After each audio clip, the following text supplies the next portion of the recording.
मैं आपको पूरा सीसीटीवी वीडियो दिखाऊंगा, लेकिन उससे पहले मैं आपको बता दूं कि आखिर ये 3 लोग हैं कौन।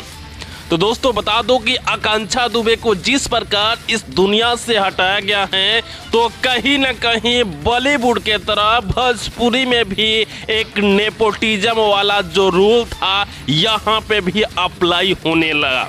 क्योंकि जो आकांक्षा दुबे थी वो पूरी तरह से बैकग्राउंड से आई थी और वो पूरी तरह से भोजपुरी में स्ट्रगल करके एक अच्छे खासे अपना नाम और भोजपुरी में अपना जगह बनाई हुई थी, मगर काफ़ी लोग उनसे जलने वाले थे।